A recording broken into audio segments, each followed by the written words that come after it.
Bienvenidos a bordo. Hoy zarparemos a través del tiempo para desentrañar la vibrante vida de Blas de Lezo, el legendario marino español que navegó en la delgada línea entre la leyenda y la realidad. Apodado medio hombre por las cicatrices de batalla que adornaban su cuerpo, de Lezo se ha convertido en sinónimo de brillante táctica y un coraje sin límites. Desde su valentía en la Guerra de Sucesión Española hasta su inquebrantable defensa de Cartagena de Indias, cada capítulo de su vida es un testimonio de su audacia estratégica y su firme resolución. Vamos a adentrarnos en el corazón de la historia, donde descubriremos quién fue realmente Blas de Lezo, cómo se convirtió en leyenda y qué hay de cierto en los relatos que le envuelven. Embarquemos juntos en este emocionante viaje al pasado para explorar la auténtica historia de este héroe del mar, un personaje que desafió imperios y dejó una marca imborrable en la historia naval.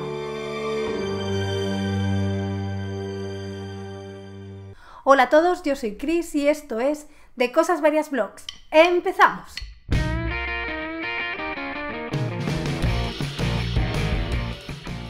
Pero antes de empezar, si os gusta el contenido de este canal, os invito a suscribiros, darle like a los vídeos y compartirlos para ayudar a que YouTube lo recomiende a más personas. Venga, que no cuesta tanto. Ahora sí, vamos al lío.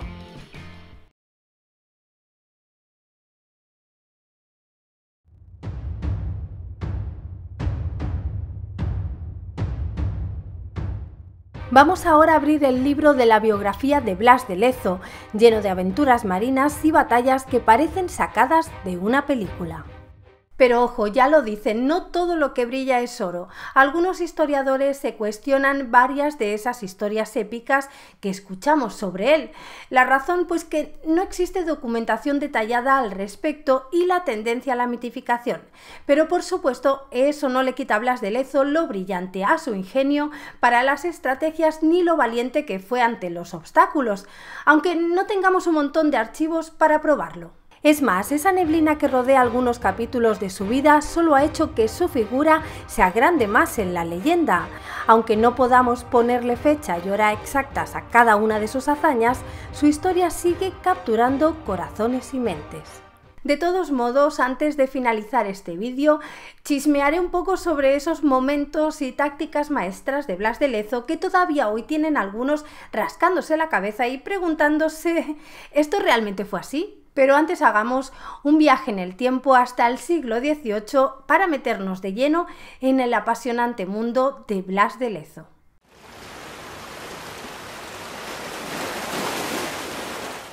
En el siglo XVIII, tener el mando de los mares era como tener el control remoto del mundo. Era la clave para ser el jefe en la economía y en la política.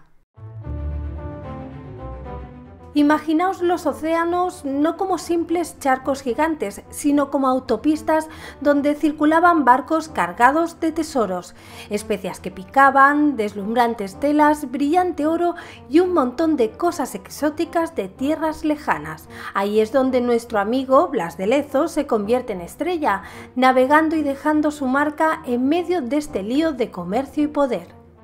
El tema era así: las grandes potencias de Europa se lanzaban a conquistar tierras lejanas montando sus colonias y se aseguraban que nadie más tocara sus rutas de comercio. Era un juego de tronos en alta mar, donde tener una flota de barcos no solo significaba que podías llevar y traer lo que quisieras, sino que también eras capaz de plantar cara a quien te desafiara, defender tus dominios y hasta inclinar la balanza en guerras y rifirrafes internacionales. Y como en todo buen juego de estrategia, la innovación era la clave. Todos querían descubrir nuevas rutas, inventar mejores barcos, brújulas más precisas, todo para llegar a ser el rey de los mares. En resumen, el control de las rutas marítimas era fundamental para el poder económico y político de las naciones en el siglo XVIII. Influía en la riqueza, el poder militar, la política internacional, la tecnología y la expansión territorial, aspectos todos centrales para entender la importancia en la historia de figuras como Blas de Lezo.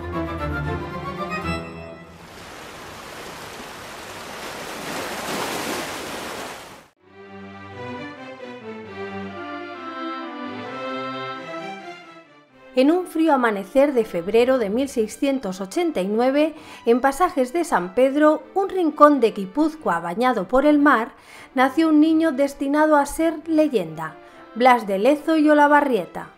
Este pequeño, el tercer hijo de Pedro de Lezo y Agustina Olavarrieta, creció en una familia de marinos ilustres, enraizada en la nobleza local y marcada por la historia y el salitre, con ancestros que iban desde un obispo aventurero en Perú hasta un abuelo que era capitán de galeón.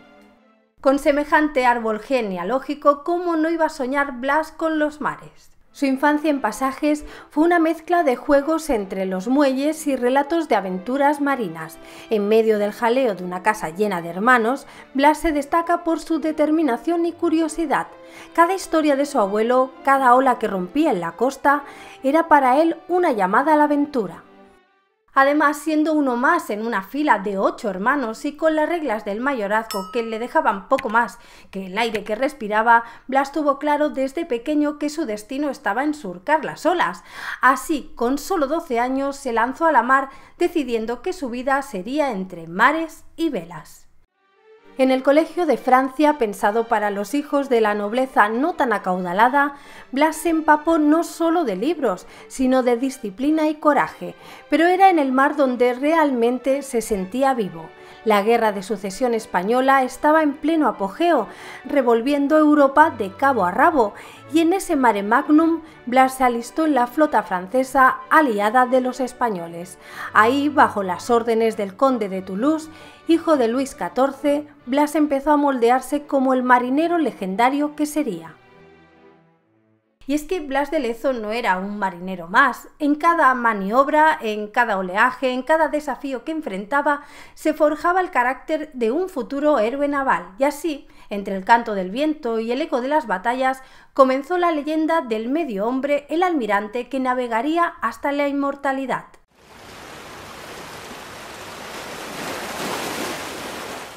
El 9 de julio de 1701 arrancó una de esas peleas de patio de colegio entre países que cambiaría el mapa, la Guerra de Sucesión Española.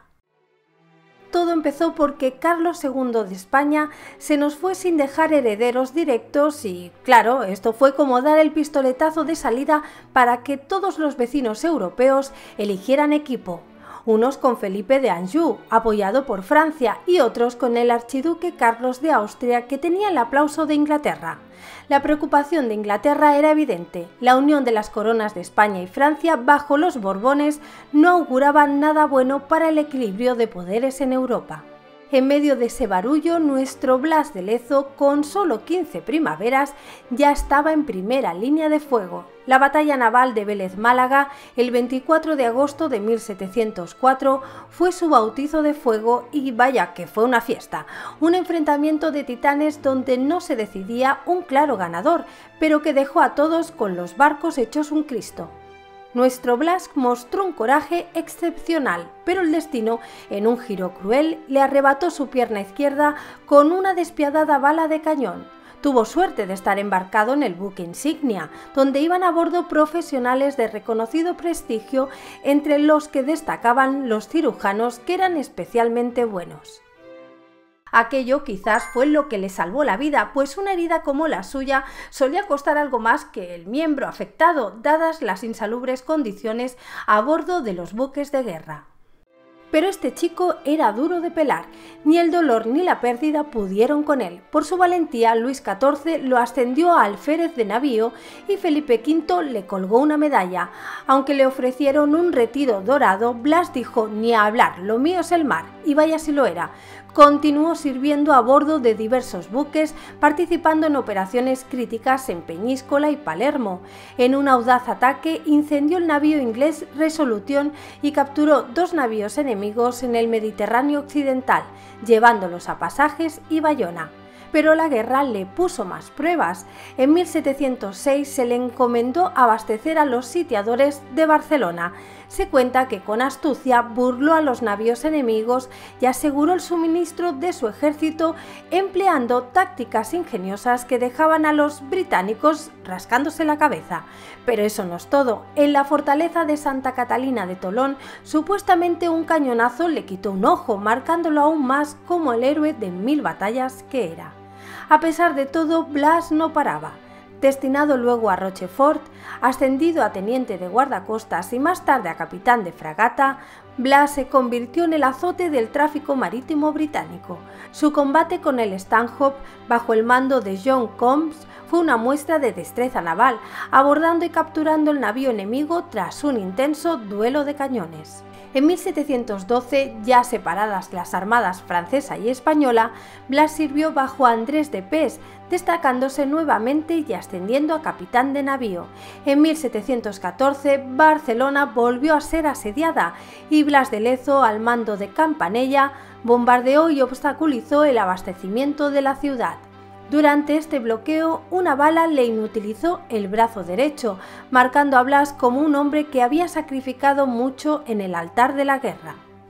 Finalmente, Blas de Lezo, a sus 26 años, ya era una leyenda viviente. Había demostrado ser un estratega de primera, un guerrero incansable y un marinero que no conocía el significado de rendirse. Y aún con su cuerpo marcado por la guerra, Blas siguió adelante. En 1715, su destreza naval lo llevó a formar parte de la flota enviada a conquistar Mallorca, aún leal al pretendiente austriaco. Su presencia, combinada con una fuerza de 25.000 soldados, fue suficiente para que la isla se rindiera sin resistencia al ver llegar la flota alcudia. La vida de Blas de Lezo era un tapiz de batallas, estrategia y supervivencia. Desde la bahía de Málaga hasta las costas de Mallorca, cada oleaje parecía contar una historia de su valor y destreza. Así, nuestro Blas de Lezo, con apenas 26 años, ya era conocido como el Medio Hombre, un título ganado a través de su valentía y sacrificio. Tuerto, manco y cojo, pero más grande en espíritu y habilidad que muchos de aquellos que poseían todos sus miembros.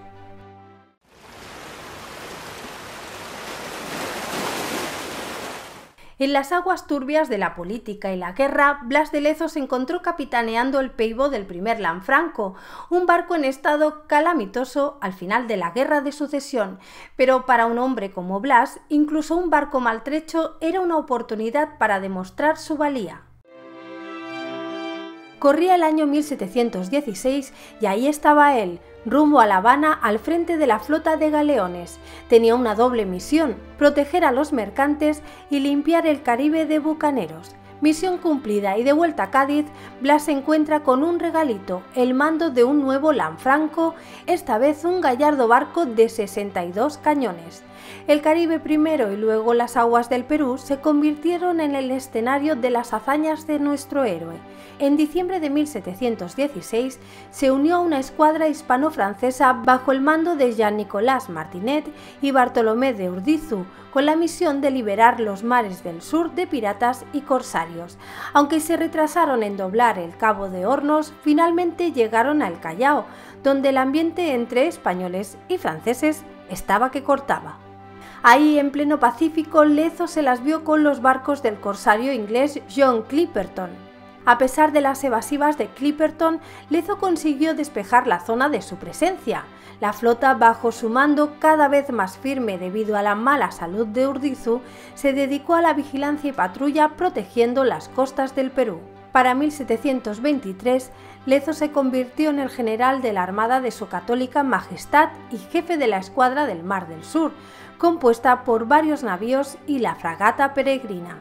Y no tardó en demostrar por qué. Enfrentó una flota neerlandesa con menos cañones pero más coraje, capturando al barco enemigo y mandando a los demás a paseo. Como comandante, Lezo no paró quieto. Entre reparaciones y construcciones, su flota se hizo un nombre cazando contrabandistas y corsarios. Pero claro, el éxito en el mar a veces te trae tempestades en tierra. Sus victorias no le sentaron bien al virrey, el marqués de Castelfuerte, que quería recortar la flota para ahorrar unos ducados. Lezo, que no era de los que se callan, acabó en un tira y afloja con el virrey. Harto de tanta política y con el cuerpo pidiendo un respiro, en 1727 Lezo pidió colgar el uniforme. Pero José Patiño, el secretario de Marina, lo quería de vuelta, pero no fuera del agua. Así, en 1730, Blas y su tropa familiar desembarcaron en Cádiz, cerrando un capítulo de aventuras en el Nuevo Mundo. Pero lo de Blas no era de los que se acaban con un y vivieron felices. Su regreso a España no fue el fin de su carrera, sino el preludio de nuevos desafíos y aventuras, marcando a Blas de Lezo como uno de los más grandes estrategas navales de su tiempo.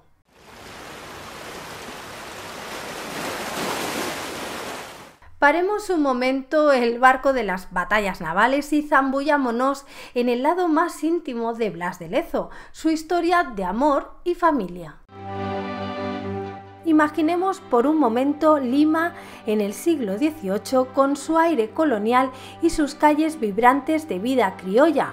Pues bueno, es aquí donde Blas, nuestro héroe de los 7 mares, decide dar el sí quiero. Un 5 de mayo de 1725, este lobo de mar se casa con Josefa Pacheco de Bustos, una joven criolla de Locumba que destilaba elegancia y una nobleza que venía de serie. Josefa, con sus 16 primaveras, y Blas, ya un veterano de 36, deciden unir sus vidas en un sí quiero que fue la comidilla de Lima, con el mismísimo arzobispo oficiando la ceremonia en la hacienda de un tío de Josefa. Este matrimonio fue como unir 2 océanos. Josefa no solo trajo, suponemos, que amor a la vida de Blas, sino también un buen pedazo de tierra y títulos que daban para escribir un par de novelas. Y es que con Josefa vinieron los señoríos de Obieco y Cañal, así como bienes en Castilla, fortaleciendo de este modo el legado y la posición de los Lezo. Y así, entre tanta aventura y mar en calma, llegaron 7 retoños que serían la mezcla perfecta de 2 mundos. Los 2 primeros hijos nacieron en Lima, Blas Fernando y Josefa Atanasia, pero como la vida es un constante ir y venir, una carta del rey les pide volver a España en 1730 y ahí se plantan en Cádiz, ampliando la familia con 5 hijos más: Cayetano Tomás, que fue gobernador de Santa Cruz de la Sierra; Pedro Antonio, que falleció siendo niño; Agustina Antonia y Eduvigis Antonia, que fueron monjas agustinas recoletas; y por último Ignacia Antonia, a la que Blas de Lezo no llegaría a conocer, pues la niña nacería tan solo un mes después de que su padre partiera a Cartagena de Indias. Ignacia Antonia contraería matrimonio con don Eugenio de Alvarado y Pedrales, hijo de la condesa de Cartago. A través de ellos, el legado de Blas de Lezo se perpetuó, marcando su presencia tanto en la historia naval como en la red familiar que construyeron en tierras tanto americanas como españolas.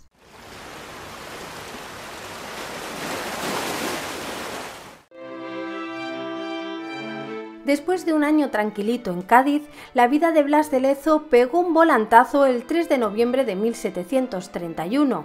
El hombre fue puesto al frente de la escuadra del Mediterráneo con 3 barcazas de guerra bajo su mando, incluyendo el pedazo de barco Real Familia con sus 60 cañones. Esta escuadra no era solo una flota, era un símbolo de las ambiciones del rey por recuperar los territorios perdidos en Italia. En reconocimiento a sus servicios, el rey le otorgó a Lezo un estandarte morado con el escudo de Felipe V, la Orden del Espíritu Santo y la Orden del Toisón de Oro, honores que reflejaban su valor y su lealtad. La primera misión importante fue hacer de taxi marítimo para el infante Carlos hacia Italia, con el objetivo de reclamar los ducados de Parma, Toscana y Plasencia. Al mando de una escuadra de 25 navíos, Lezo demostró su habilidad para navegar no solo en los mares, sino también en las complejas aguas de la diplomacia y la política. Pero la cosa se puso picante cuando a los de Génova se les olvidó devolver 2 millones de pesos a España. Blas, ni corto ni perezoso, se plantó con 6 navíos frente a Génova, amenazando con decorar el Palacio Doria a cañonazos si no veía la pasta. La jugada fue un éxito y con el botín financiaron una juerga de conquista en Orán, una de esas plazas que España echaba de menos desde la guerra. La aventura en Orán fue para contarla. Bajo las órdenes de Francisco Cornejo, Blas se sumergió en una operación militar de esas que hacen historia, con un arsenal flotante que incluía de todo, desde navíos de guerra hasta cientos de transportes. La plaza cayó y el poderío español se sintió fuerte de nuevo. Pero la victoria no fue el final. Ante el sitio de Orán por Bey Hassan, Lezo, decidido y estratégico, halla que fue con refuerzos, demostrando que no solo sabía conquistar, sino también mantener el terreno ganado. En 1733, su coraje lo llevó a perseguir y enfrentarse a la flota argelina en la bahía de Mostagán. En una maniobra audaz, entró en la bahía, destruyó la capitana argelina y los castillos fortificados y aseguró la región para España.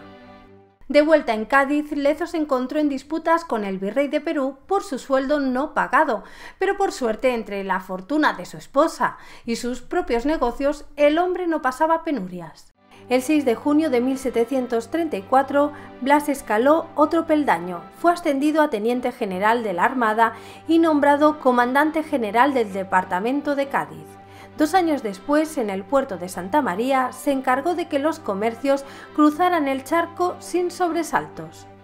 Y en 1737 se preparó para zarpar con la última gran armada de galeones hacia Cartagena de Indias, cerrando otro capítulo épico en la saga de este titán de los mares.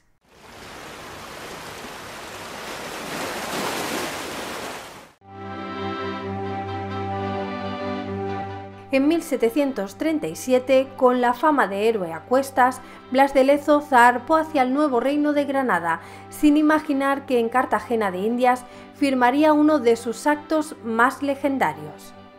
Al timón de los navíos, fuerte y conquistador, se dirigía a un destino que pondría a prueba su leyenda como nunca antes. Como comandante general de Cartagena, Lezo se las vio con el contrabando británico, que era un dolor de cabeza constante. Ingenioso, montó una especie de liga antipiratería con el gobernador, plantando cara a los británicos que se hacían los listos intentando sacar ventaja de las situaciones ambiguas en las regulaciones comerciales internacionales de la época para introducir sus mercancías de forma ilegal. La tensión entre España y Gran Bretaña alcanzó su punto álgido con el famoso incidente del barco mercante de Robert Jenkins, apresado cerca de Florida. Lezo, firme y con esa chispa que lo caracterizaba, no se dejó intimidar ni un pelo. El plato fuerte llegó con Edward Vernon, un almirante inglés con aires de grandeza que, tras un tropiezo en La Guaira y tomar Portobelo, se atrevió a retar a Lezo por carta. Lezo, con su salero habitual, le contestó que si él hubiera estado en Portobelo, la historia habría sido otra. El asedio a Cartagena en 1741 fue para no dormir. Los ingleses llegaron creyéndose imparables con una armada que imponía solo de verla, pero no contaban con la astucia de Lezo y sus defensores, que con apenas 3000 hombres, incluyendo a milicianos, indios flecheros y la marinería de 6 navíos, convirtió Cartagena en una verdadera fortaleza. Imaginemos la escena. El almirante inglés Edward Vernon está tan pero tan seguro de su victoria sobre Cartagena de Indias que decide, ¿por qué no?, mandar a hacer medallas para celebrarlo antes de tiempo. Así es. Antes de que la batalla termine, antes de que el polvo se asiente, Vernon ya se veía con la corona de laurel en la cabeza, repartiendo medallas como quien reparte caramelos en un desfile, todas ellas proclamando su gloriosa victoria sobre la ciudad y sobre el mismísimo Blas de Lezo. Pero aquí viene el giro digno de película. La realidad le pegó una bofetada a la confianza de Vernon. Blas de Lezo, con una mezcla de astucia, coraje y una pizca de suerte, lidera la defensa de Cartagena contra una de las flotas más grandes que se habían juntado hasta la fecha. Contra todo pronóstico, la ciudad resiste. Vernon se ve obligado a retirarse con la cola entre las piernas y las medallas que había acuñado pasan de ser trofeos de triunfo a recuerdos embarazosos de una victoria que nunca fue. Las medallas, en vez de adornar los cuellos de los victoriosos marineros ingleses, se convirtieron en un chiste, un recordatorio de que contar los pollos antes de que eclosionen puede acabar siendo no solo prematuro, sino también un poquito humillante. Y así la historia de las medallas de Vernon queda como una anécdota perfecta del eterno dicho: no vendas la piel del oso antes de cazarlo. El batacazo británico en Cartagena no solo les costó un dineral y un montón de hombres, sino que también les torció el rumbo de sus planes a nivel mundial. Y es que gracias a la victoria de Lezo se mantuvo el dominio español en el Caribe varias décadas más. Esa batalla donde Blas de Lezo sacó a relucir todo su ingenio y valentía se convirtió en material de leyenda ensalzada tanto en su época como en los libros de historia.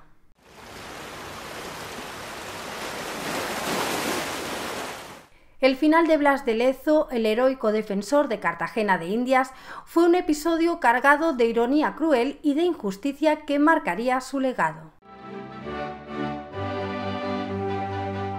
Se cuenta que el 4 de abril de 1741, en pleno bombardeo inglés, una bala de cañón hizo estallar la mesa de guerra donde él y sus colegas planeaban la defensa, llenándolo de astillas. Aunque parecía que solo eran rasguños, esas heridas firmaron su sentencia de muerte. Aunque hay quien dice que esta anécdota es más leyenda que hecho, no deja de ser parte del mito de Lezo. La tensión entre Lezo y el virrey Sebastián de Eslava, quien también se jugaba el pellejo defendiendo la ciudad, estaba que cortaba. Mientras que Lezo era de los que pretendían dar un paso al frente, Eslava era más de guardar la ropa. Este choque de trenes no hizo más que amargar los últimos días de nuestro héroe. A medida que la infección de sus heridas empeoraba, Lezo se encontró confinado en su residencia, cruzando cartas como espadas con el virrey, defendiendo su honor y estrategia. Pero el destino fue cruel. El virrey, jugando sus cartas en la corte, convenció al rey de que Lezo era el malo de la película, ignorando su valentía y sacrificio. Lezo, viendo cómo se le escapaba la vida, pidió un título nobiliario como última voluntad, apoyado por sus leales y José Patiño, pero los chismes del virrey pesaron más y el rey le dio la espalda rechazando su petición. El 7 de septiembre, Blas de Lezo falleció en Cartagena de Indias. Aunque las causas exactas de su muerte no están del todo claras, se cuenta que fue víctima de unas calenturas que rápidamente evolucionaron hacia un tabardillo, un término antiguo para referirse a ciertas fiebres infecciosas. Posiblemente el motivo de su muerte fue el tifus, algo bastante normal en una zona donde había tenido lugar una batalla. Y así el héroe quedó en el olvido hasta que en 1760 Carlos III nombró a su hijo Blas Fernando de Lezo y Pacheco marqués de Oviedo en honor a las acciones de su padre.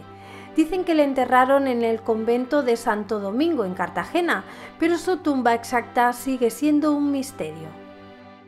La historia de Lezo termina con un sabor agridulce, un guerrero sin igual, una estrategia que pasó a la historia y un final que mezcla el valor con la más triste de las ingratitudes.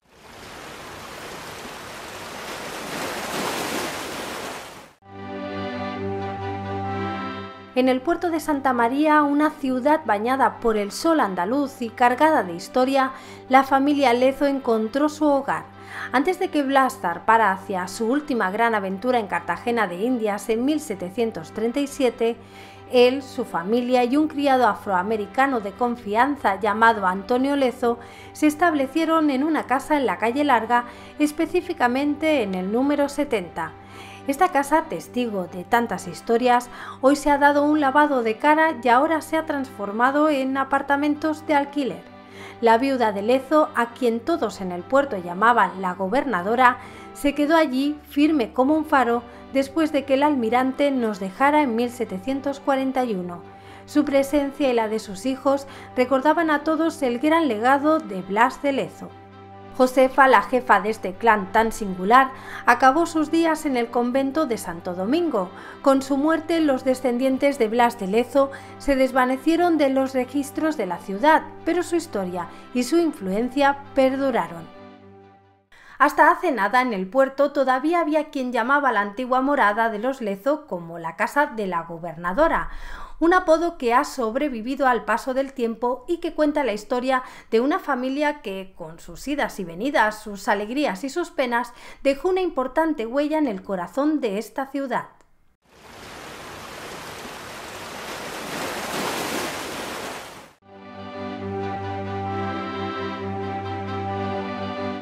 Blas de Lezo, esa leyenda de los 7 mares que a veces parece más un personaje de novela que un héroe de carne y hueso, ha sido un plato fuerte en el banquete de la historia naval española.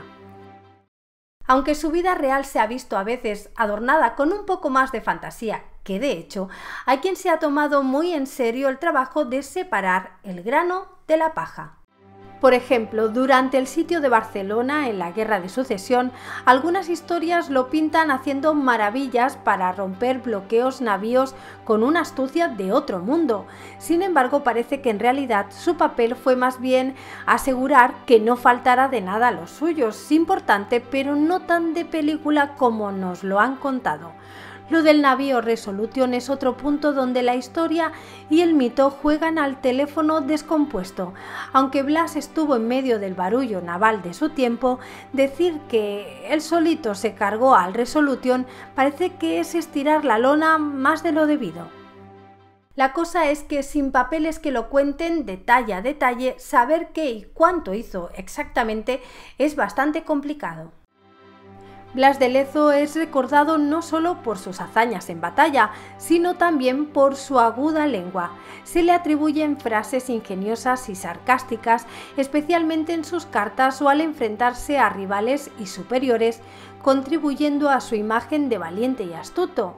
Estas frases han contribuido a la leyenda de Lezo, mostrándolo como un personaje audaz y de fuerte personalidad. Sin embargo, es importante mencionar que algunas de estas atribuciones pueden ser inventadas o exageradas, parte del mito que rodea su figura histórica. De nuevo, la falta de documentación directa hace difícil verificar la autenticidad de muchas de estas citas, por lo que deben ser tomadas con cautela. Por otra parte, la imagen de Lezo como un traidor y un insubordinado que fue promovida por el virrey de Cartagena tras su muerte fue desmentida, evidenciando que este relato fue un intento de ensombrecer su figura y logros. Y aunque Blas de Lezo jugó un papelazo en defender Cartagena de Indias, no fue el único cerebro detrás de la operación. La defensa fue un trabajo en equipo liderado por el virrey de Eslava. Sobre su apodo de medio hombre, lejos de hacerle menos, es un testimonio de su resistencia y tenacidad, ganado por las heridas físicas sufridas en combate, incluyendo la amputación de su pierna izquierda durante la batalla de Vélez Málaga. A pesar de su juventud y las dificultades de la época, la forma en que manejó sus heridas, permaneciendo en su puesto durante la batalla y su rápida recuperación, son testimonios de su resistencia y fuerza de voluntad. Dando un giro a las historias de batalla de Blas de Lezo, hay un misterio que sigue flotando alrededor de cómo perdió su ojo izquierdo. La narrativa popular a menudo asume que la pérdida fue consecuencia de una herida de batalla, una interpretación que se alinea con su imagen de valiente marino que enfrentó numerosos conflictos. Pero aquí entre nosotros, las pruebas y los detalles son como buscar un tesoro sin mapa. No hay nada claro que nos diga si fue por un espadazo, un cañonazo o si alguna enfermedad le jugó una mala pasada. Este pedacito de la vida de Lezo es un claro ejemplo de cómo las leyendas y los hechos a veces bailan pegados en la historia de los grandes personajes. La falta de un diario de a bordo que nos narre paso a paso lo que pasó deja la puerta abierta a que cada quien le ponga un poco de sal y pimienta al relato.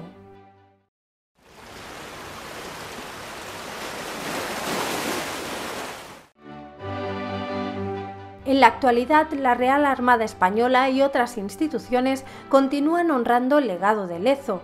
Su nombre adornan los buques de la Armada y su estatua se yergue frente al castillo de San Felipe de Barajas en Cartagena de Indias, un recordatorio perenne de su defensa de la ciudad. Es como si Lezo todavía estuviera ahí, vigilando la ciudad que defendió con uñas y dientes. Y no solo eso, por toda España y hasta en Cartagena, calles y monumentos llevan su nombre, hombre, manteniendo su recuerdo más vivo que nunca. En definitiva, aunque la historia de Blas de Lezo a veces se mezcle entre lo que de verdad pasó y lo que nos gusta contar, su figura como un estratega de primera y un líder de los que ya no hay, sigue inspirando en la actualidad.